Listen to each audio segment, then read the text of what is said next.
어제 본문이었던 열왕기하 9장에서 예후는 아합의 가문의 핵심적인 인물이었죠.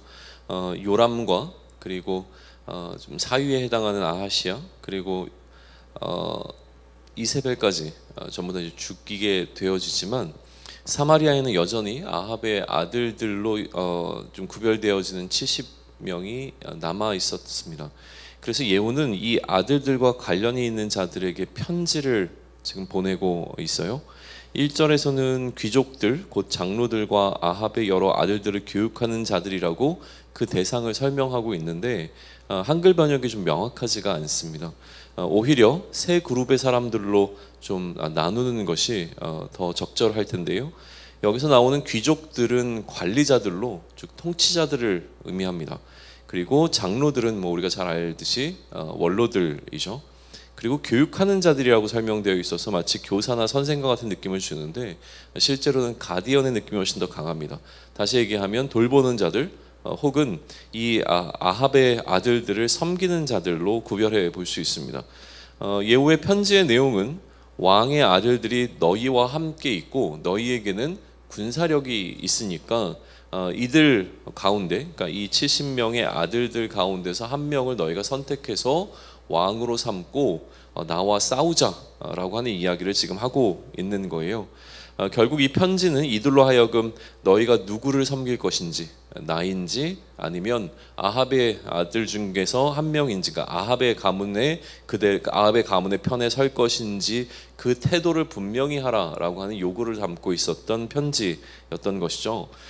북이스라엘의 왕과 남유다의 왕 모두 이 예후를 감당하지 못하고 죽음을 맞이했잖아요. 그러다 보니까 이들은 두려워합니다. 우리가 어떻게 예후를 감히 당할 수 있겠느냐라고 하면서 이 편지의 수신자들은 예후를 왕으로 섬기기로 결정합니다.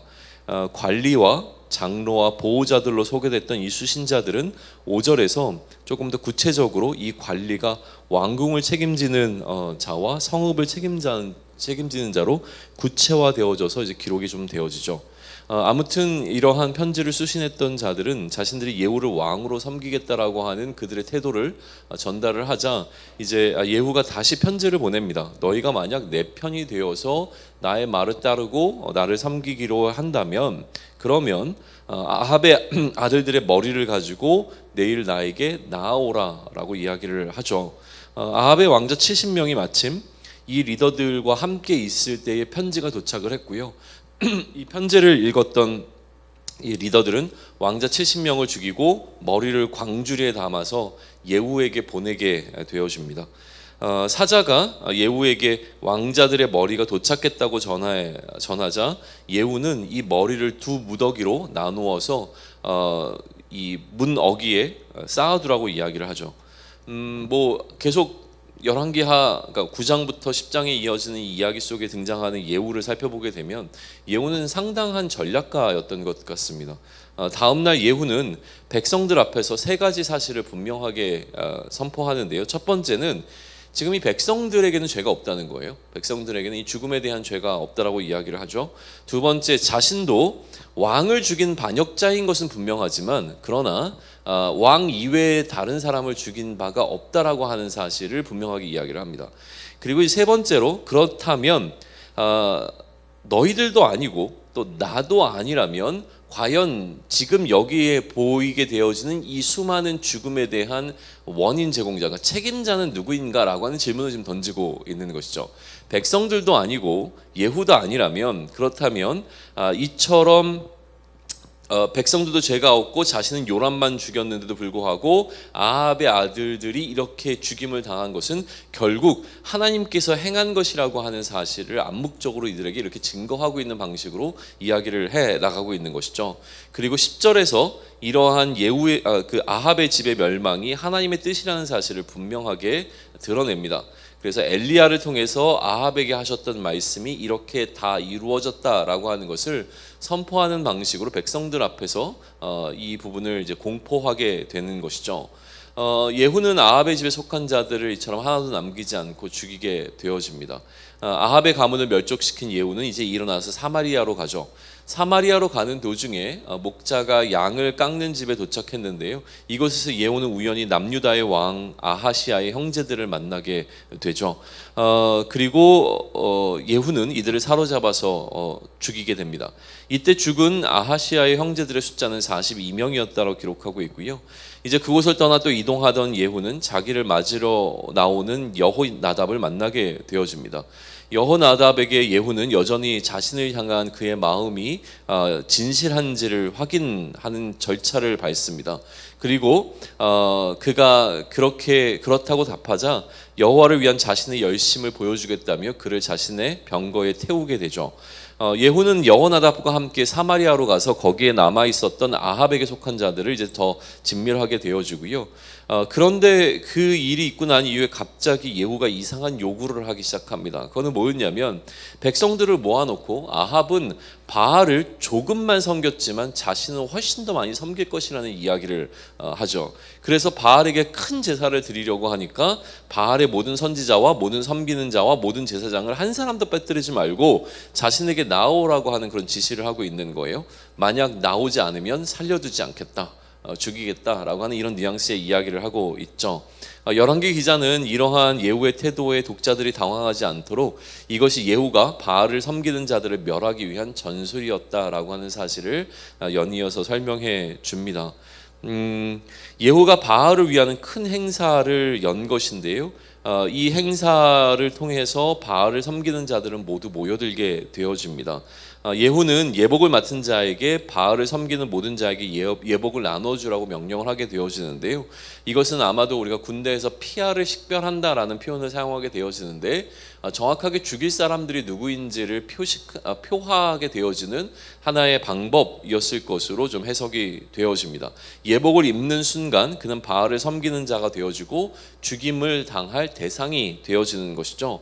예후가 여호나답과 함께 바알의 신당에 들어가서는요, 그곳에 있는 자들이 스스로 자신들이 바알을 섬기는 자들과 여호와를 섬기는 자들로 구분하도록 합니다. 무슨 얘기냐면 자기들끼리 서로 점검해서 이 사람이 정말 바알을 섬기는 자인지 여호와를 섬기는 자인지를 구별하라라는 이야기를 하고 있는 거예요.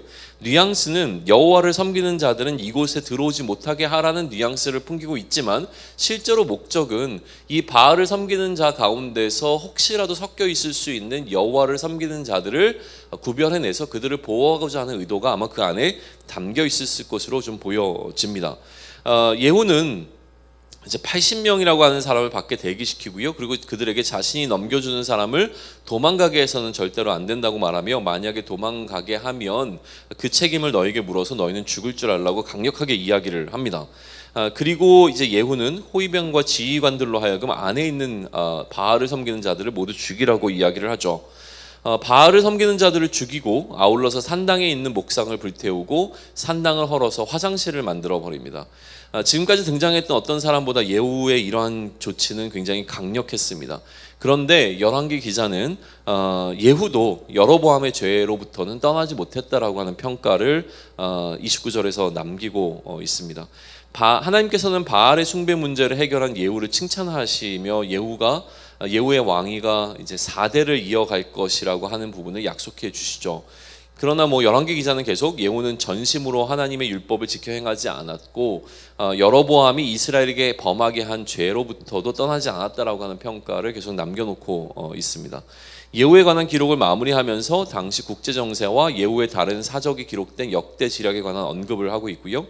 그리고 예후의 죽음과 후계자에 관한 정보, 그리고 예후의 총 통치 기간에 관한 정보를 남기면서 이 예후에 관한 기록이 맞춰지고 그리고 열왕기하 10장도 마무리가 좀 되어집니다. 열왕기하 10장에서 강조하고 있는 것은 9장과 마찬가지로 엘리야를 통해서 하나님께서 예후에게 주셨던 그 예언의 성취라고 하는 부분일 거예요. 이 예언이 성취되는 가운데 부각되고 있는 것은 물론 이것을 담당했던 예후인 것이죠.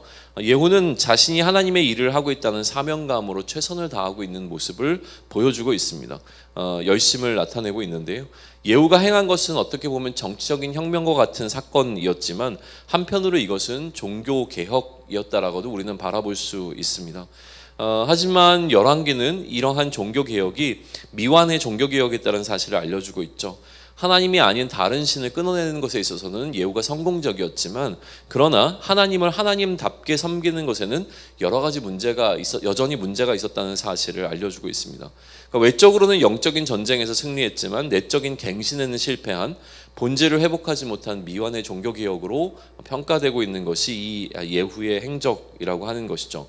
그리고 그것이 바로 여로보암의 길을 따르는 것이다 라고 말해주고 있습니다. 그러니까 우리는 예후를 통해서 두 가지 긴장의 상태를 보게 되는 거예요. 예후는 자신에게 맡겨진 사명, 자신에게 맡겨진 일에 있어서는 하나님의 마음을 흡족하게 해드릴 만큼 계획적이고 지혜롭고 최선을 다하고 열심을 냈던 사람인 것은 분명합니다. 철저하게 그 사명을 잘 감당했던 사람인 것이죠. 그러나 다른 한편으로는 전심으로 여호와의 율법을 행하지는 않았습니다. 여호와의 율법을 지켜 행하긴 했지만 그것이 전심은 아니었던 것이고요. 또 여로보암이 정한 법이 잘못된 것인지를 알았지만 여전히 그 법을 방치해 두고 있는 잘못을 좀 범하고 있는 것을 이야기하고 있습니다. 이러한 예후의 모습을 통해서 우리 자신을 좀 비춰볼 수 있으면 좋을 것 같아요. 하나님이 맡기신 사명을 감당하기 위해 오늘도 우리는 최선을 다합니다. 그리고 그러한 몸부림이 하나님을 기쁘시게 해드릴 것도 참 분명한 부분이죠. 또한 우리는 그리스도의 질서를 따라 하나님의 나라의 백성답게 살기 위해 오늘도 몸부림치며 나아갈 겁니다. 그러나 우리 안에 존재하고 있는 문제는 이러한 것들을 전심으로 하지 않는다는 데 있습니다. 전심으로 하지 않는다는 것은 어느 정도 선에서 우리가 타협하고 어느 정도 선에서 머물러 있다라고 하는 것일 거예요. 혹은 어떤 방식이 하나님을 향한 온전한 모습이 아닌 것을 알면서도 일종의 나의 삶의 편의를 위하여서 잘못된 방법을 방치하거나 외면할 가능성이 우리에게도 다분하다라고 하는 사실입니다. 마치 일은 굉장히 잘하지만 태도와 관계는 엉망인 사람인 것처럼 예후를 향한 11개의 평가를 거울 삼아서 내 모습을 좀 돌아볼 수 있으면 좋겠습니다. 하나님께서 나에게 맡겨진 사명에는 내가 최선을 다하고 있으나 하나님과의 관계에 있어서는 나에게 여전히 문제가 있는 것은 아닌지를 점검하며 우리의 자신을 좀 다듬을 수 있는 오늘이 되었으면 좋겠습니다.